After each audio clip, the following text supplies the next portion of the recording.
O sétimo selo, a visão dos 7 anjos e suas trombetas. Nós vamos fazer a leitura de Apocalipse 1, do verso 1 em diante.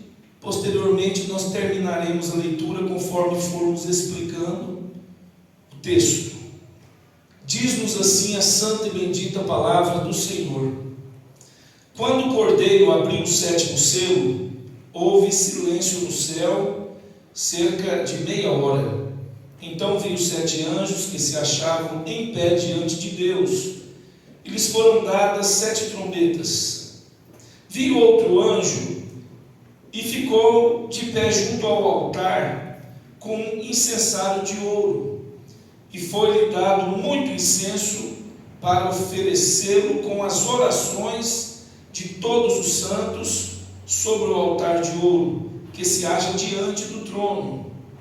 E da mão do anjo subiu à presença de Deus a fumaça do incenso com as orações dos santos. E o anjo tomou o incensário, encheu do fogo do altar e atirou à terra. E houve trovões, vozes, relâmpagos e terremoto. Então os 7 anjos que tinham as 7 trombetas prepararam-se para tocar. O primeiro anjo tocou a trombeta, e houve saraiva e fogo misturado com sangue, e foram atirados à terra. Foi então queimada a terça parte da terra e das árvores, e também toda a erva verde. O segundo anjo tocou a sua trombeta, e uma como que grande montanha, ardendo em chamas, foi atirada ao mar, cuja terça parte se tornou em sangue, e morreu a terça parte da criação que tinha vida existente no mar, e foi destruída a terça parte das embarcações. O terceiro anjo tocou a trombeta, e caiu do céu sobre a terça parte dos rios, e sobre as fontes das águas, uma grande estrela ardendo como tocha. O nome da estrela é Absinto, e a terça parte das águas se tornou em absinto, e muitos homens morreram por causa dessas águas, porque se tornaram amargosas. O quarto anjo tocou a trombeta, e foi ferida a terça parte do sol e da lua e das estrelas, para que a terça parte deles escurecessem, e na sua terça parte não brilhassem, tanto o dia como também a noite. Então vi e ouvi uma águia que, voando pelos meio do céu, dizia em grande voz: ai, ai, ai, dos que moram na terra, por causa dos restantes vozes da trombeta dos anjos, dos 3 anjos que ainda têm de tocar. Vamos ficar por enquanto por aqui, oremos. Santo e eterno Pai, fala-nos através da tua santa palavra. Senhor, essa palavra maravilhosa que o Senhor tem para nos ensinar nessa noite, pois oramos em nome de Jesus Cristo. Amém. Como eu disse, o livro de Apocalipse, ele é simbólico. Nós não temos como ler o livro de Apocalipse aplicando todas as ilustrações, todos os detalhes, de uma maneira, como eu diria, me ajudem a palavra, literal. Muito obrigado. Nem tudo em Apocalipse tem de ser aplicado no sentido literal. Os números não devem ser aplicados no sentido literal. As cores têm as suas simbologias. Vários símbolos, como o mar, por exemplo, tem a sua simbologia. E aqui nós vamos ver abrindo um anjo, ele abre o 7º selo. E quando esse 7º selo é aberto, nós vamos ver então 7 anjos preparados para tocar as suas trombetas.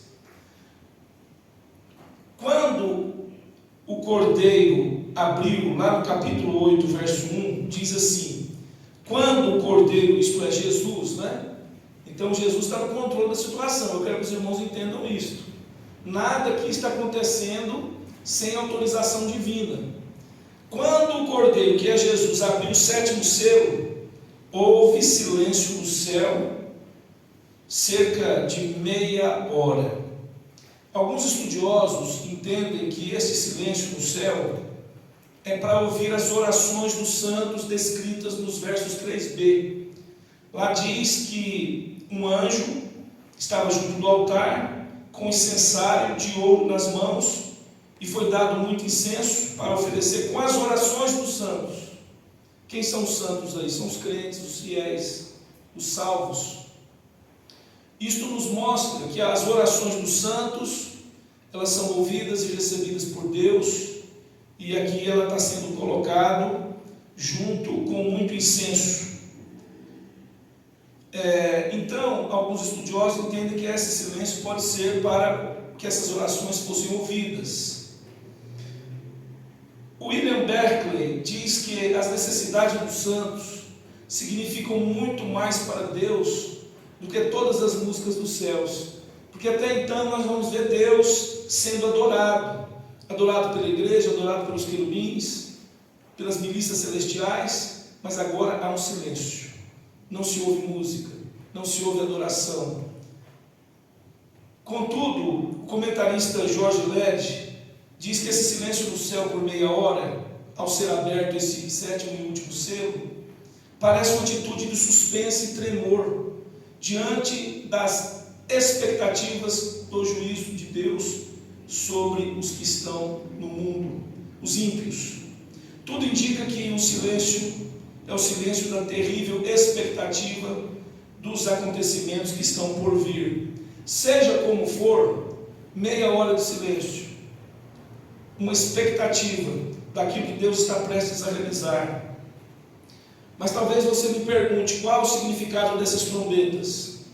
Se você observar o capítulo 8 e 9, o juízo de Deus é derramado sobre a terra, isto é, sobre a humanidade ímpia empedernida, isto é, coração duro como pedra.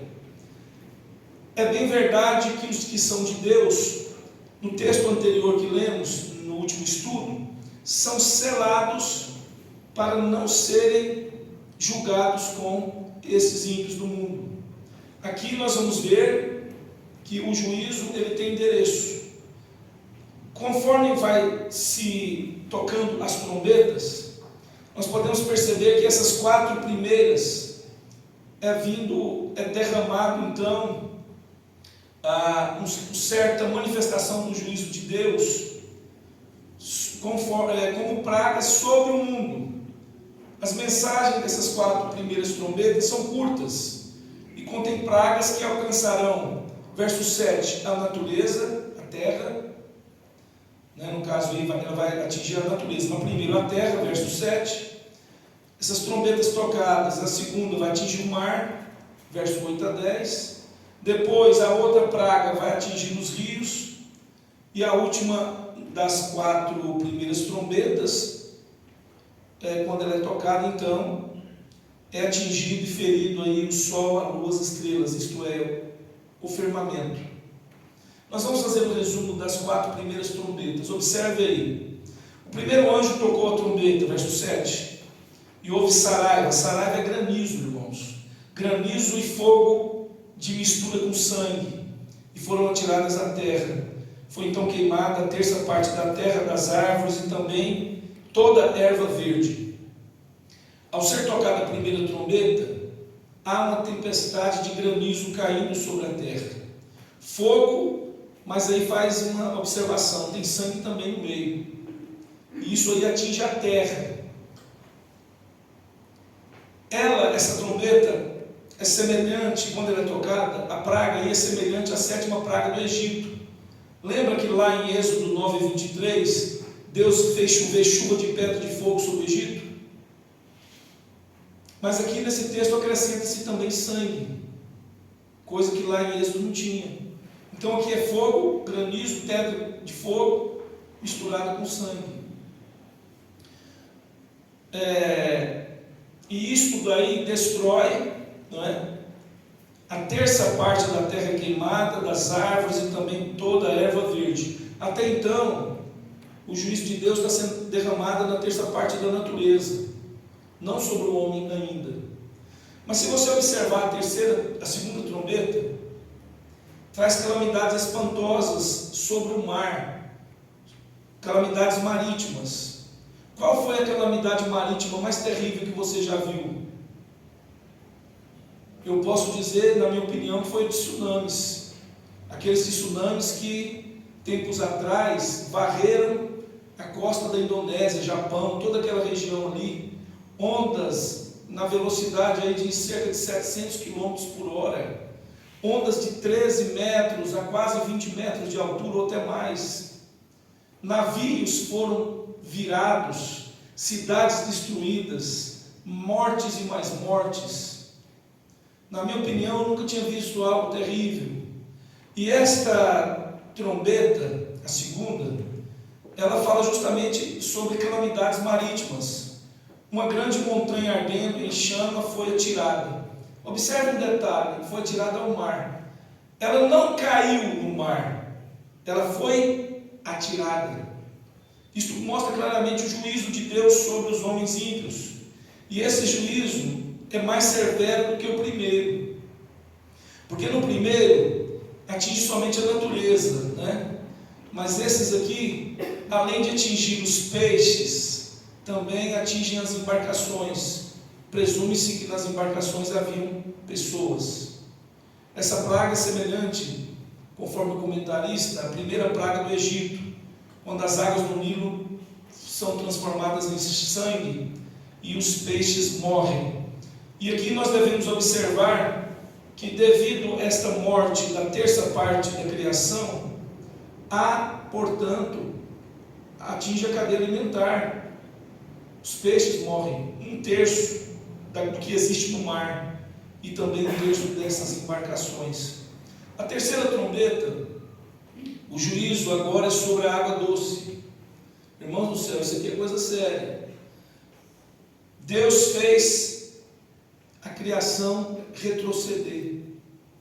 Deus fez tudo perfeito. E o homem a vida inteira destruiu a natureza. Deus fez tudo perfeito, água doce, o homem polui. Deus fez as matas e as florestas, o homem destrói. Deus fez a terra, o homem faz a terra ficar deserto, desmatando, por exemplo. E aqui nós vamos ver, segundo o comentarista Hernandes Dias, ele faz uma observação interessante. Ele diz assim: estima-se que o maior problema do século XXI não será energia, nem petróleo, mas água potável.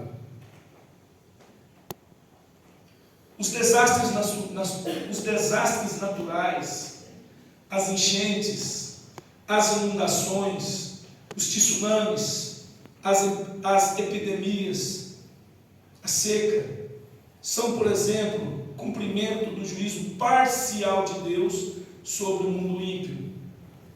Esses desastres naturais são trombetas de Deus tocando, chamando os homens ao arrependimento. Deus é misericordioso e ainda está dando oportunidade para os homens se arrependerem. A quarta trombeta diz que a terça parte dos astros foram feridos. O quarto anjo tocou a trombeta e foi ferida a terça parte do sol, da lua e das estrelas, para que a terça parte deles escurecessem e na sua terça parte não brilhasse tanto de dia como de noite. Nós vemos aqui então a terça parte dos astros sendo feridos: o sol, a lua, as estrelas, todos os astros dos céus. Eu quero fazer uma observação aqui, abrindo parênteses. No Antigo Testamento, como ainda nos dias de hoje, as pessoas costumavam e costumam até adorar os astros, Deus Sol, a lua, as estrelas, os astros. O mundo pagão adorava os astros. Tanto é que nós temos estrelas nos céus, com o nome de muitos deuses do panteão grego, ou muitos seres do panteão grego. E nós vamos ver então estes mesmos astros que eram como que deuses para muitos, agora se voltam contra o homem. Agora há calamidades, meteoros caindo do céu sobre a terra, eclipses, tempestades, furacões, tornados, calamidades vindas dos céus, abalos estrondosos, terríveis, apavorantes, densa escuridão. Os astros do céu serão abalados. Essas são a trombeta de Deus alertando o homem ainda ao arrependimento. O juízo está próximo, a vinda de Cristo está próxima. E eu quero destacar aqui um texto de 2 Pedro 3,10, só para a gente refletir.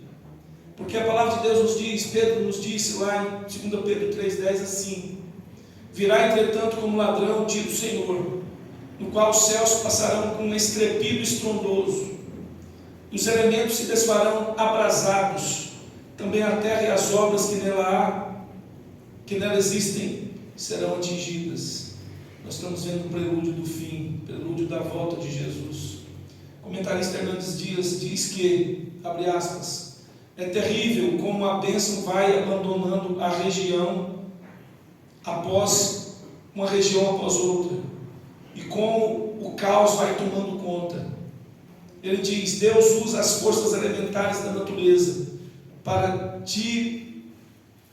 ele fala assim: Deus usa as forças elementares da natureza para advertir os homens sobre a proximidade do fim. Agora, se você observar o verso 13, diz assim: então vi e ouvi uma águia voando no meio do céu, dizia em grande voz: ai, ai, ai dos que moram na terra, por causa dos restantes vozes das trombetas dos 3 anjos que ainda têm de tocar. Então eu posso dizer que essas primeiras 4 trombetas atingiram a natureza, de certa forma os homens, mas as outras 3 que virão serão voltadas diretamente para o ser humano. É de se notar, meus irmãos, que a Bíblia nos promete um novo céu, uma nova terra. E eu acho isso maravilhoso, porque quando Jesus de fato voltar, haverá um novo sistema. Apocalipse 21:1, eu vou só ler para os irmãos terem noção dessa grandeza da palavra de Deus, que diz assim, Apocalipse 21:1: vi novo céu e nova terra, pois o primeiro céu e a primeira terra passaram, e o mar já não existe.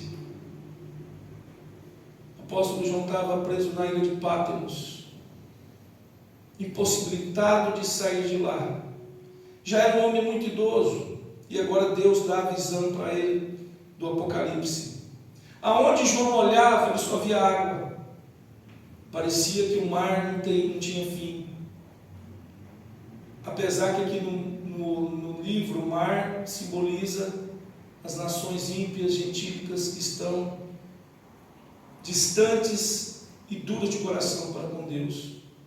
E agora João vê um novo céu, uma nova terra, e ele diz: o primeiro céu e a primeira terra passaram, e o mar já não existe. Na presença de Cristo não haverá pecado, na presença de Cristo não haverá impiedade, jamais pecador algum, se não for lavado no sangue de Jesus, se arrependendo e abandonando seus pecados, jamais entrará na eternidade, na glória de Deus. Ele diz assim, nós vemos aqui o começo da extinção dos céus e terras atuais, contaminados pelo pecado, que darão lugar a algo novo, completamente novo, novo céu, nova terra, nova vida, um estado maravilhoso, eterno, onde não habita o pecado, nem a morte, nem mal algum. Deus, Ele está e sempre esteve no controle da história. Diante de um momento tão difícil para a igreja, perseguida, na época de Domiciano, no ano 95 depois de Cristo, onde irmãos estavam sendo perseguidos, torturados, mortos, escravizados, muitos eram roubados e perdiam suas propriedades. porque eles diziam: nosso Senhor é Jesus Cristo. E Domiciano queria ser chamado de Senhor e Deus. E nesse momento de perseguição, onde a igreja precisava ser acalentada, Deus dá o livro de Apocalipse para que a igreja tenha uma perspectiva do mundo espiritual, daquilo que está acontecendo no mundo espiritual que ela ainda não pode ver. Era como se fosse um ânimo que Deus estivesse trazendo para a igreja. Nem tudo está perdido. Eu estou sentado no trono do universo. Eu estou contemplando todas as coisas e o juízo está próximo a vir.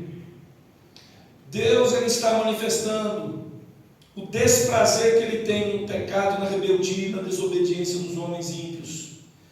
Deus também dará galardões eternos aos seus filhos salvos, aqueles que foram lavados no sangue do Cordeiro Jesus Cristo, aqueles que foram fiéis até a morte. No texto que estamos lendo, Deus está dando prazo. Deus ainda mesmo mandando essas pragas, Ele está mandando alerta. Trombeta serve como que alerta, para que as pessoas entendam que o tempo está por vir, o tempo final, e se arrependam das suas mazelas, das suas miserabilidades. João agora vê uma águia voando, e essa águia pronuncia 3 ais. Eu quero lembrar aos irmãos que quando Jesus falou aquela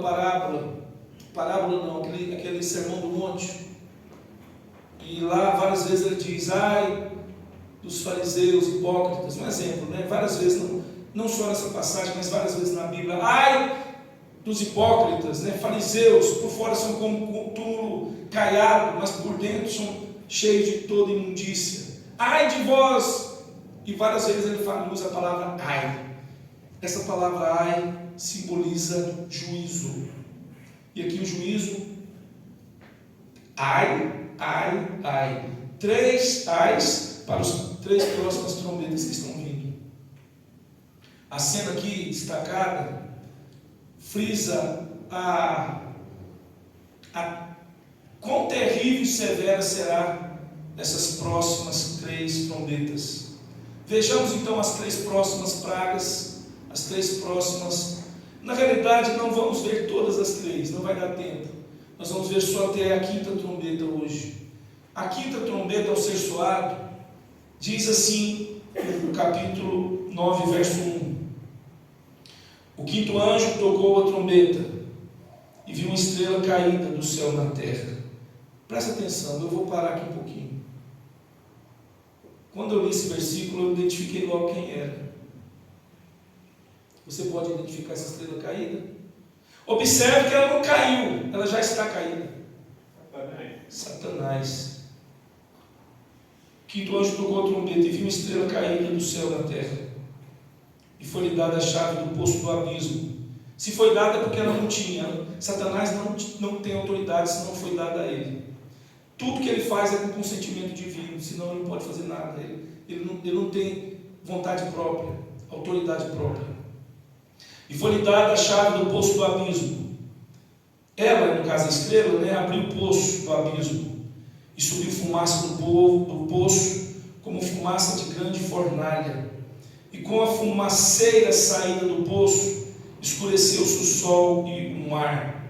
Também da fumaça saíram gafanhotos para a terra, e foi-lhe dado poder como que tem os escorpiões da terra. E foi-lhe dito que não causassem dano à erva, nem qualquer coisa verde, nem a árvore alguma, tão somente aos homens, que não têm o selo de Deus sobre as suas frontes. Foi-lhe também dado, não que os matassem, e sim que os atormentassem durante 5 meses. E o seu tormento era como o tormento de escorpião quando fere alguém. Naqueles dias, os homens buscarão a morte e não a acharão, e também terão ardente desejo de morrer, mas a morte fugirá deles. O aspecto dos gafanhotos eram semelhante a cavalos preparados para a peleja. Na sua cabeça haviam como que coroas procedendo de ouro, parecendo ouro, melhor dizendo. E o seu rosto era como o rosto de homem. Tinha também cabelos como cabelos de mulher. Os seus dentes como os dentes de leão. tinha couraças como couraça de ferro. O barulho que as suas asas faziam era como o barulho de carros de muitos cavalos quando correm a peleja. Tinha ainda cauda como de escorpião e ferrão na cauda tinha poder para causar danos aos homens por 5 meses, e tinha sobre eles como rei, quem? O anjo do abismo, cujo nome em hebraico é Abaddon e em grego é Apolion. O primeiro ai passou, eis que depois dessas coisas vem ainda 2 ais. Essa quinta trombeta aqui fala de um anjo caído. Começa falando de uma estrela caída. Na Bíblia, no Apocalipse ou em várias partes da Bíblia, a estrela também é atribuída a anjos, seres celestiais. No livro de Apocalipse entendemos que lá as igrejas eram aos pastores que são mensageiros. O termo angelos no grego significa mensageiro.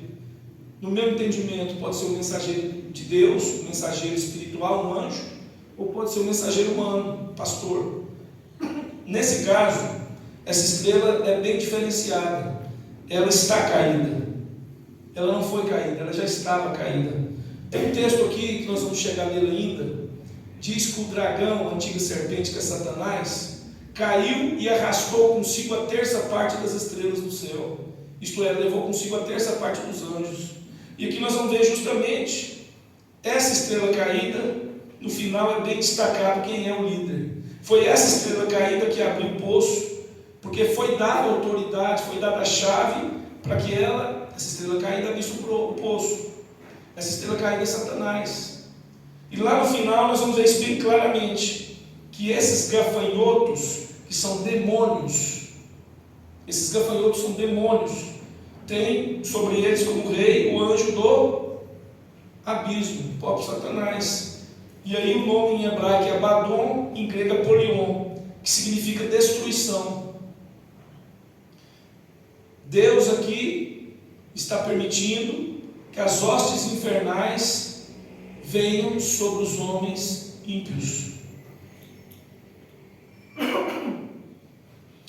A nota do editor da Bíblia de Estudo de Genebra, falando a respeito desta passagem, diz que, abre aspas, o toque da trombeta aciona um terrível exército de gafanhotos energizados por forças demoníacas. Verso 1 e 2. Ele comenta, o comentarista da Bíblia de Genebra, diz que a imagem provém do texto de Êxodo 10, 13 a 15 e Joel 2, 1 a 11, em que uma praga literal de gafanhoto prefigura um juízo mais devastador, fecha aspas. Portanto, esses gafanhotos são símbolos da ira de Deus, símbolo do juízo de Deus, que por sua permissão hostilizarão os ímpios. É de se observar que eles não têm autoridade para matar os homens, não é para matar, é para atormentar mesmo. Olha o verso 3, parte B. Foi-lhes dado o poder como que tem os escorpiões da terra, e foi-lhe dito que não causassem dano à erva. Não é para causar dano à erva. O dano à erva já foi causado, se a gente observar aqui, sobre a terça parte das árvores, da erva verde, lá no verso 7. Ainda tem erva ainda, não foi acabado toda a erva. Lá foi destruída a terça parte. Mas aqui não é para esses gafanhotos causar dano sobre erva. Geralmente gafanhoto come erva. Eu estava lendo um comentarista e ele estava citando um país, que se não me engano foi na África, em que houve uma destruição por gafanhotos. E aquele país, devido à destruição tão séria, tão terrível, o gafanhoto ele come, mas ele não sacia, ele come e defeca ao mesmo tempo. Ele é um saco sem fundo. E aonde vem a nuvem de gafanhoto, tem nuvem de gafanhoto com quase 100 quilômetros. A altura terrível. Nuvem de gafanhoto que devora toda uma plantação. E o comentarista estava dizendo de um país onde houve 200 mil mortos por fome, por falta de comida, depois da devastação dos gafanhotos. Então, gafanhoto come erva verde, mas aqui esses gafanhotos não são normais. Esses gafanhotos são seres demoníacos. O negócio deles não é comer erva, não é destruir plantação. O negócio dele é causar dano aos homens ímpios. Então, somente aos homens, verso 4, parte B, que não tem o selo de Deus sobre a sua fronte. Vocês lembram que nós estudamos os 144 mil que foram selados para que não viesse sobre eles os danos que Deus derramaria? Aqueles 4 anjos estavam segurando os 4 ventos da terra, e foi dada uma ordem para que eles esperassem, para não danificarem a terra, nem o mar, nem as árvores, até selarmos na fronte os servos do nosso Deus. Apocalipse 7, 3 e 4. Mas agora, esses demônios vão atacar somente homens que não têm o selo de Deus sobre a fronte. Aqueles que não têm a marca do Espírito Santo na sua vida. Verso 5, foi-lhe dado não que os matasse, não é para matar esses homens, e sim que os atormentassem durante 5 meses, um período. Se você for observar a aparência dos gafanhotos, é assustadora, vai do verso 6 ao 12. Foi-lhes dito que por espaço de 5 meses, isto é, por um pouco de tempo, não os matassem, sim que os atormentassem. A permissão divina foi dada a essas forças satânicas para atormentar os incrédulos, os que não têm a marca de Deus. Eu observo aqui, alguém já disse que a ferroada do escorpião é uma das piores dores que se tem. Eu não conheço, porque eu nunca fui, graças a Deus, picado. Mas o senhor já foi? Ah, rapaz, 2 vezes. É terrível. Então aqui está um simbologismo dessa picada. E uma coisa que é interessante é que eles correm, ou eles agem como cavalos preparados para a guerra. Imagine o barulho daquela multidão de demônios agindo. A ideia é essa. O comentarista fala que ele citou uma pessoa que presenciou essa questão de gafanhotos, e a pessoa dizia que não se sabia, o barulho era tão forte, que as asas deles batendo era um barulho assim, assustador. Imagina que é justamente esta ilustração que o texto quer dizer. Era como que carros de guerra preparados para a peleja. Lembra o carro de guerra antigo? Puxado por 2 cavalos? Carruagem lá de guerra do Egito, por exemplo. Imagina, biga. Obrigado. Aquelas bigas, imagine o barulho daquele monte, 1000 bigas, 700 bigas, 2000 bigas no campo, correndo, atacando. Era algo terrivelmente assustador. E outra coisa, o rosto parecendo o rosto de homens, carregando coroa como se fosse algo de vitória, né, o vencedor. Tinha couraça. Para que serve a couraça? A couraça é uma armadura, nada destrói. Tem couraça, está protegido. Cabelos como de mulher, couraça como couraça de ferro. O barulho que as suas asas faziam eram como barulho de carros, como de cavalos. E a sua cauda tinha, cauda como escorpião, ferrão, que tinha poder para danificar os homens. Então nós estamos vendo aqui, meus irmãos, essa situação. Por quê? Deus ainda está dando oportunidade para que os ímpios se arrependam. Se Ele quisesse, que Ele fazia assim, destruía tudo. Mas Ele está mandando alerta, arrependa. Ele está mandando pestilência, arrependa. O homem está duro. Nesta quinta trombeta, então, nós vamos ver essas questões aí sobre permissão de Deus. Olha que o resultado, nós não vamos entrar na sexta trombeta, tá? Que é do verso 13 em diante. Mas eu quero só que vocês observem, será que os homens arrependeram? Olha o verso 20 aí, 9, 20 e 21. Os outros homens, aqueles que não foram mortos por esses flagelos, não se arrependeram das suas obras, deixando de adorar os demônios e os ídolos de ouro, de prata, de cobre, de pedra, de pau, que nem podem ver, nem ouvir, nem andar, nem ainda se arrependeram dos seus assassínios, nem das suas feitiçarias, nem da sua impureza sexual, prostituição, nem dos seus furtos. É brincadeira?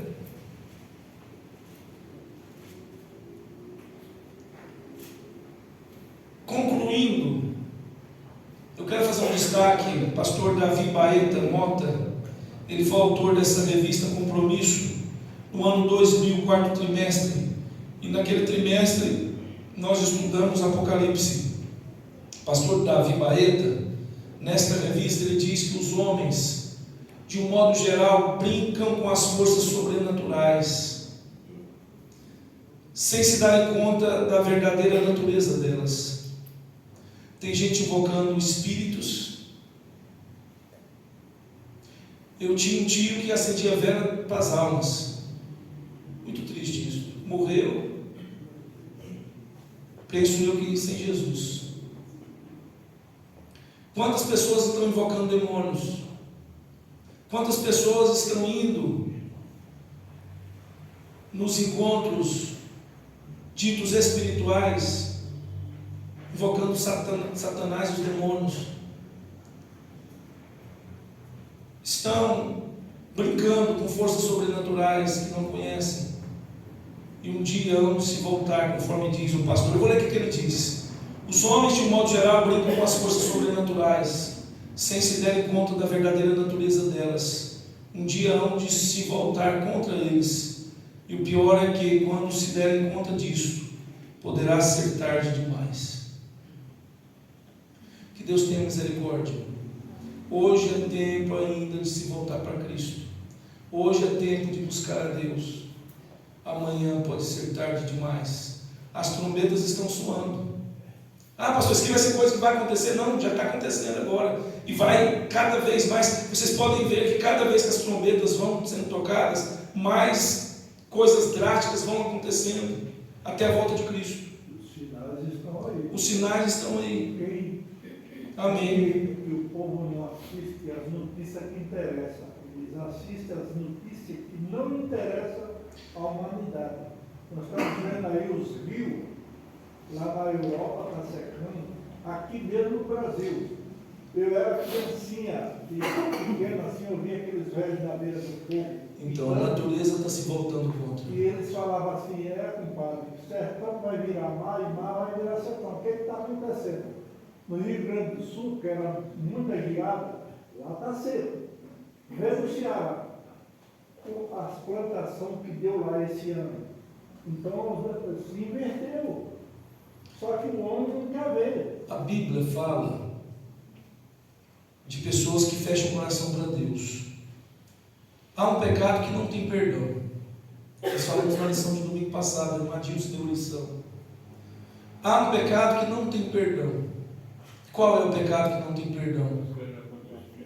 É o pecado contra o Espírito Santo. O Espírito Santo, ele nos convence da justiça, do pecado e do juízo. Mas o homem que fecha o coração para a ação do Espírito Santo, ele não tem como ser perdoado.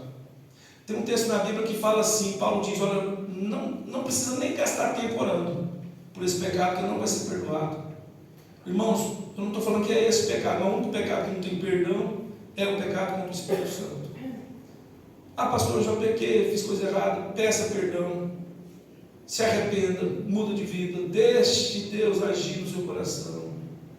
Porque se você se arrepender, ainda há chance. Mas se você morrer sem Cristo, você está perdido. A mãe de uma ex-ovelha, eu já contei aqui, gastou a vida toda fazendo coisas, mexendo com espíritos, fazendo coisa errada, afrontando a Deus. E no dia da morte dela, o médico falou, ela não passa da meia-noite. E essa ex-ovelha falou, pastor, vai lá e faz um apelo, ela precisa aceitar Cristo. porque não vai passar da meia-noite. Ela já está condenada à morte, a doença está muito agravada. Eu cheguei lá, a mulher estava em cima da cama, nem mexia a boca nem nada, estava paradíssima. Foi só chegar perto do ouvido dela e começar a falar de Jesus, ela empurrou a minha mão, assim, deu uma força para dizer. Na hora que eu perguntei se ela recebe Cristo como seu Salvador, ela fez assim, ela fez um som assim, empurrou a minha mão. Quer dizer, ela não quis Jesus. Naquela meia-noite ela morreu.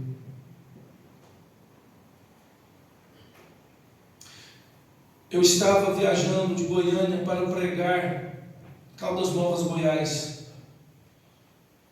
No meio do caminho, um acidente de veículo. 2 veículos bateram um de frente com o outro. Colisão frontal. Parei no acostamento. Um monte de carro parado no acostamento para prestar socorro. Primeiro carro totalmente destruído. 2 jovens, praticamente tinha saído da adolescência. Uma mocinha, um rapaz, mortos, sem vida. No segundo carro, a moça estava com a perna presa nas ferragens, o rapaz do lado, o motorista. Eu cheguei nele e comecei a pregar a palavra. E ele disse: pastor, eu sou conhecedor da palavra.